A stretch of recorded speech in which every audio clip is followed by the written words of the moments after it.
Behold, the updated 2024 Volkswagen Atlas, a rugged-looking three-row SUV with a new engine and modernized tech. Typically, Volkswagens imported to the United States are designed for Europe and then adapted to our tastes. But this one is for us. It's big and full of seats and cup holders, just how we like them. It's also assembled in Tennessee, where it was born for the 2018 model year. It seats up to 7 and goes head-to-head with the likes of the Chevy Traverse, Ford Explorer, and Toyota Highlander. Its engine is sourced from Mexico, and its 8-speed transmission from Japan. But the fahrvergnugen is still here. Now, not that driving enjoyment is necessarily a top priority of shoppers for such vehicles, but it's good to know the Atlas feels like a VW from behind the wheel. So what's new for the Atlas's first major refresh? Well, to begin with, it sports a new mug with more grille than before, and a light bar now spans the rear. But otherwise, the styling updates are rather subtle. Second, there's more standard content than before, so even the base SE model receives up-level goodies such as tri-zone automatic climate control, cooled front seats, a heated steering wheel, and a bevy of driver assistance features. Premium materials are now found throughout the lineup. The center console has also been redesigned with big storage underneath. All models now sport the Audi-like Digital Cockpit Pro with its multiple views, and the infotainment system has been updated to current VW standards. And then there's the motor.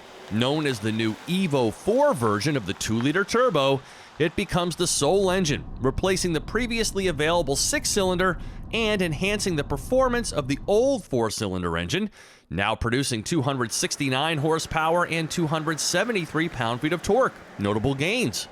It also offers its peak power over a broader range than the outgoing V6. Front-wheel and all-wheel drive models are still offered, working through an 8-speed transmission. Gas mileage of this 4Motion model is rated at 19 city, 25 highway on regular, very similar to the 2023 2-liter model.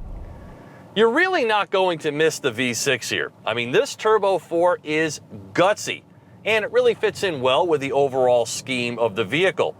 I also like the soft nature of the ride quality here, at least on-road. Off-road, the shocks aren't quite as forgiving, so it tends to get a little brittle feeling, particularly on those rutted and gravelly roads. But the Atlas does possess those hallmark VW driving characteristics, particularly for a big vehicle. There's even a sport mode here with enhanced engine sound, and there is a light and easygoing nature to the steering. It is roomy, it is comfortable, it rides nice and tall, but it's probably going to take you some time to warm up to this new infotainment system. There's also only 6.3 inches of ground clearance here. Not particularly adventuresome, so the Atlas is ripe for a true off-road treatment. A taste of which is available on the new Peak Edition model, equipped with some underbody cladding and all-terrain tires. Towing is maxed at 5,000 pounds. The Atlas is available in 6 trims, ranging in price from about $40,000 to as much as $55,000, as seen here in the SEL Premium R-Line guise, which comes equipped with quilted leather seats, heated second-row seats, a 360-degree camera, and a bassy 12-speaker Harman Premium audio system. The second-row captain's chairs replace the bench seat for an extra $695. And if it's a slopey roofline that attracts you, the 5-seat Atlas Cross Sport is still on the menu with all of the same updates at a slightly lower price. All told, the freshened Atlas doesn't catapult to the head of the segment. I'd rather a Honda Pilot Trail Sport myself, but its family game is strong enough to be a serious contender. For TestDriveNow.com, I'm Steve Hammis.